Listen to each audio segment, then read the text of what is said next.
Shalom bien-aimés, que le nom du Seigneur Jésus-Christ de Nazareth soit davantage élevé dans notre vie. Je suis le prophète Balé Franck, leader de la mission charismatique de la parole. Je voudrais vous raconter mon histoire.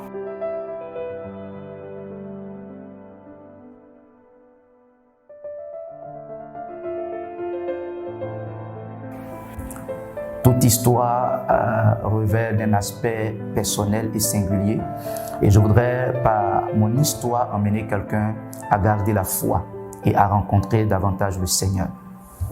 Mon histoire commence dans les années 90 jusqu'à aujourd'hui.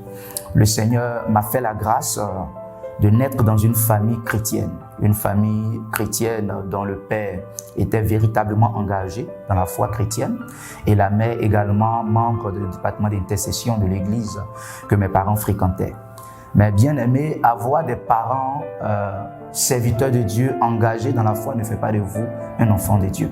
La Bible dit en Jean chapitre 1, le verset 12, mais à tous ceux qui l'ont reçu, à ceux qui croient en son nom, elle a donné le pouvoir de devenir enfants de Dieu. Nous ne naissons pas enfants de Dieu, nous devenons enfants de Dieu. C'est vrai que mes parents m'avaient inculqué certaines bases en m'envoyant à l'école le dimanche de l'église Assemblée de Dieu que nous fréquentons dans la commune d'Abobo. Mais comme tout enfant, je n'avais pas encore véritablement rencontré le Seigneur. Jusqu'à l'année 98-99, le Seigneur me faisait la grâce de passer le CEP. Voilà cet examen qui nous donne accès au cycle secondaire. Et comme habituellement, chaque année, lorsque nous tombions dans la période des vacances scolaires, je partais dans le village maternel pour pouvoir passer un peu de temps avec mes parents, mais du côté maternel. Et donc, dans l'attente des résultats, je me suis retrouvé dans le département de Bongouanou, précisément dans la sous-préfecture de Bato. Et c'est l'épisode qui va déclencher beaucoup de choses dans ma vie et dans mon parcours. Dans l'attente des résultats, en plein midi, j'étais dans la chambre de ma mère. Et j'entendais ma mère m'appeler puisque c'était l'heure pour manger, c'était l'heure où nous devions tous aller sur la terrasse pour pouvoir manger, c'était midi. Et subitement, j'ai senti une présence, autre que ma présence dans la chambre de ma mère. Et les instants qui ont suivi, j'en parle comme si c'était hier, les instants qui ont suivi, j'ai perdu totalement la mobilité de mes mains et de mes pieds. Mes membres supérieurs et mes membres inférieurs ne bougeaient plus. Et l'instant qui va suivre, ma langue est sortie totalement de ma bouche. Et ma mère, certainement, ne m'entendant plus, va se précipiter dans la chambre. Et lorsqu'elle arrive dans la chambre, elle me voit inerte, je ne pouvais plus bouger. Elle va commencer déjà à crier, à alerter toutes les personnes qui étaient dans le voisinage. Toutes ses sœurs, mes tantes, mes cousins, mes oncles, tout le monde va pénétrer dans cette pièce. J'étais là, couché, je ne savais pas ce qui m'arrivait. Dans l'affolement, ma mère va décider qu'on puisse me transporter dans le centre de santé le plus proche. Il se trouvait à 1 kilomètre de notre domicile. Il n'y avait pas de véhicule, il n'y avait aucun engin de déplacement. Alors, ils vont me transporter du domicile au centre de santé. Et lorsque nous arrivons dans le centre de santé, j'ai encore en mémoire le personnel médical qui va m'allonger et séance tenante, on va déjà préparer une perfusion et pendant plusieurs heures, les médecins vont tenter de se prononcer sur le mal que j'avais. Mais je pouvais constater qu'aucun homme, aucun médecin, aucun scientifique là, dans cette pièce, ne pouvait expliquer la cause et ne pouvait établir de manière pointue le diagnostic médical. Alors, pendant 4 jours, nous étions là, dans cette chambre. Je peux vous dire que dans cette chambre, j'étais dans cette chambre, mais j'étais ailleurs parce que, regardant les murs, j'avais des images de mort. Regardant les murs, je sentais l'oppression de la mort. La mort était en train d'envahir cette pièce et était en train de me faire partir, de m'enlever de ce monde des vivants parce que je sentais véritablement que j'étais en train de passer à un autre monde. Et pendant 3 à 4 jours, le seul exploit que les médecins avaient réussi à faire dans cette chambre, c'était d'emmener mes mains à bouger.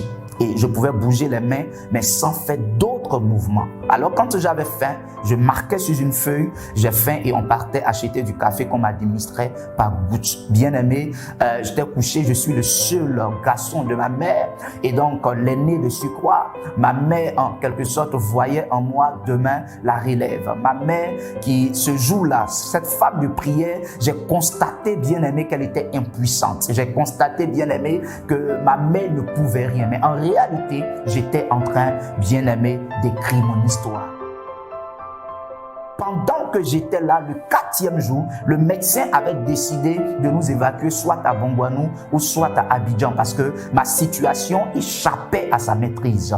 Je me posais des questions. Comment est-ce qu'un enfant d'une dizaine d'années pouvait, de manière, on va dire, précipitée, quitter le monde des vivants? Et c'est alors que le 4e jour, pendant que nous étions en train de nous apprêter et en train de rechercher les ressources financières pour pouvoir aller dans un autre centre de santé, un homme va faire son entrée dans la chambre. Bien aimé, le surnaturel existe.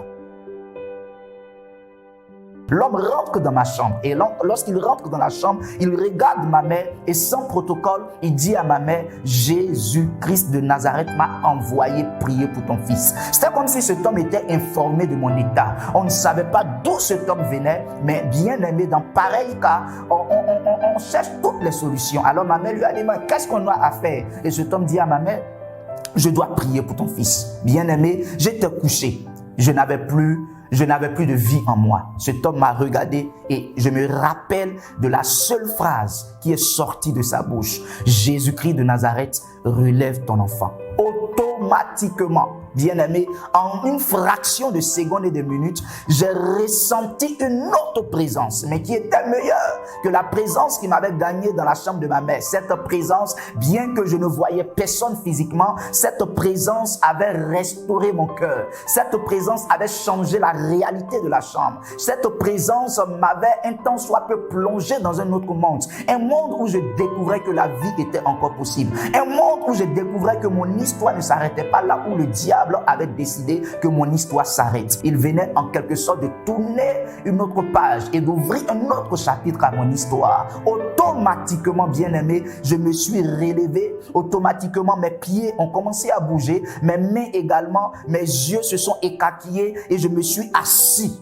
Et j'étais miraculeusement guéri et délivré de cette paralysie. Bien aimé, je n'étais pas au bout de mes surprises parce que automatiquement, quand cet homme avait fini de prier, il n'a pas demandé autre chose que de partir. Il venait à peine de sortir de la chambre. Ma mère et moi et mes tantes qui étaient présentes dans la pièce avons décidé de courir naturellement derrière cet homme afin de lui dire merci. Mais automatiquement, lorsque cet homme était sorti, il s'était volatilisé parce que lorsque nous l'avons suivi, jusqu'à aujourd'hui, bien aimé, cet homme, je ne l'ai jamais revu. Je vous signale que lorsque nous sortons de la chambre, il y a la cour de l'hôpital. Donc, personne n'avait revu cet homme. Je suis convaincu que Jésus-Christ de Nazareth en personne était venu dans ma chambre. Je venais d'être guéri. Et par la suite, on va m'appeler depuis Abidjan pour me donner la bonne nouvelle du succès à mon examen. Bien aimé, mon retour sur Abidjan n'était pas un retour anodin, mais c'était un retour de victorieux. Quand je suis rentré sur Abidjan, j'avais à peine une dizaine d'années, mais j'ai commencé à dévorer la parole de Dieu. J'ai commencé à lire les Écritures. J'ai commencé, bien aimé, à m'attacher fortement à la parole du Seigneur. Et ainsi donc, quand chaque dimanche j'allais à l'église, avant c'était mes parents qui me motivaient à y aller, mais je venais moi-même maintenant de prendre la résolution de m'engager pleinement.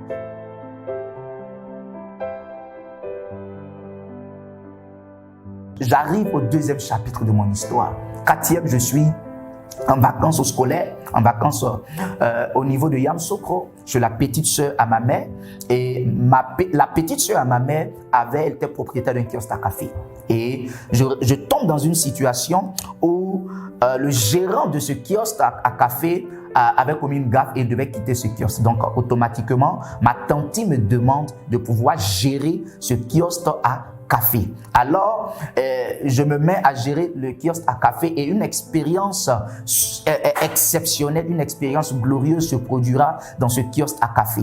Pendant que j'étais en train d'achever mon séjour, mes vacances à Yamoussoukro, je vais commencer à former une fille afin qu'elle puisse me remplacer dans la gestion de ce kiosque. Et donc, un jour, pendant que la jeune fille était en train de gérer le kiosque et que j'étais endormi, comme on appelle dans le kiosque, un homme rentre dans le kiosque avec deux autres personnes. J'étais couché, il ne pouvait pas me voir, mais je sentais que quelqu'un était en train de rentrer. Et cet homme rentre et cet homme demande à la jeune fille, est-ce vous qui gérez ce kiosque? La jeune fille répond oui. Et donc, ce jeune homme lui demande, c'était un homme d'un certain âge, il lui demande, mais es-tu sûr qu'en dehors de toi, il n'y a pas quelqu'un d'autre qui gère ce kiosque? Elle dit non, que c'est moi qui gère le kiosque. Et j'étais fatigué parce que ce travail demandait véritablement un effort physique. Chaque matin de 5h à minuit, nous étions tout le temps éveillés. Alors cet homme s'assoit et il repose encore la même question. C'est alors que je décide de me lever et lorsqu'il me regarde, cet homme m'a regardé, a détaillé ma vie comme s'il vivait avec moi. Mais bien aimé, la phrase qui a retenu mon attention, il m'a dit, jeune homme, le temps arrivera où tu abandonneras tout pour te mettre au service du Seigneur. J'ai écarquillé les yeux, j'ai dit, mais attends, c'est vrai que je sens intérieurement un appel, mais tout abandonner pour servir le Seigneur, il y a une grosse et grande responsabilité. Il m'a dit, lorsque ce temps arrivera, n'hésite pas à suivre cette voie. Alors bien aimé, cet homme a décidé de repartir et je finis les vacances et je rentre sur Abidjan. J'ai le BEPC, je fais la classe de seconde, la classe de première, la classe de terminale.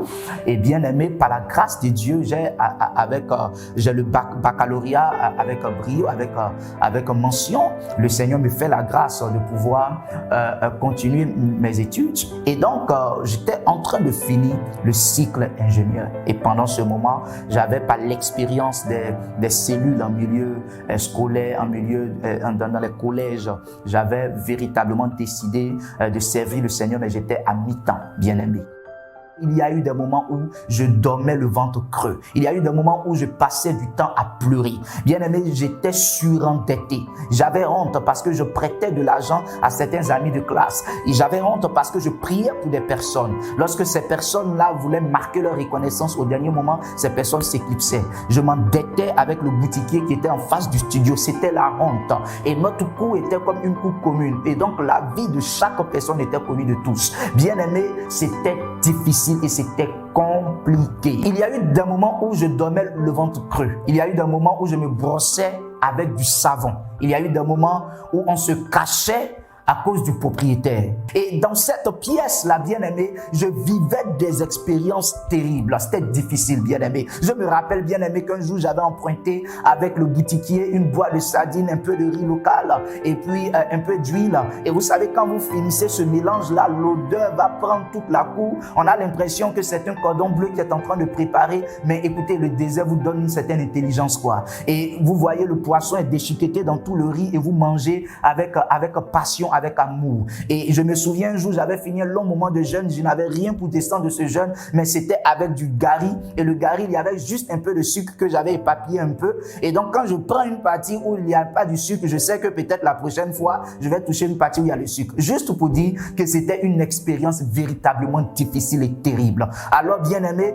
pendant que j'y étais, je suis rentré en prière, je suis rentré en jeûne et ce temps m'a pris 21 jours. Je vous signale que tout était fermé. Et lorsque j'étais en train de finir le cycle ingénieur, cela a coïncidé également avec la crise que nous avons connue dans notre nation. Et il y a eu un problème au niveau de l'antenne de l'INPHB, l'Institut National Polytechnique SIS à Cocody, la branche d'Abidjan. Il y a eu un problème au niveau de la direction et nos dossiers ont été volatilisés. Nos dossiers se sont volatilisés et pendant que nos dossiers se sont volatilisés, on a perdu les traces de mes diplômes et autres. Et donc, mon cursus commençait déjà à être un peu bizarre. Et donc, tout commençait véritablement à se resserrer sur moi. Je n'avais plus d'échappatoire. Au niveau de l'école, c'était compliqué. Au niveau du travail, c'était compliqué. J'avais des personnes qui pouvaient trouver quelque chose pour moi. Parce qu'avant de finir le cycle ingénieur, j'avais déjà eu un BTS. Donc,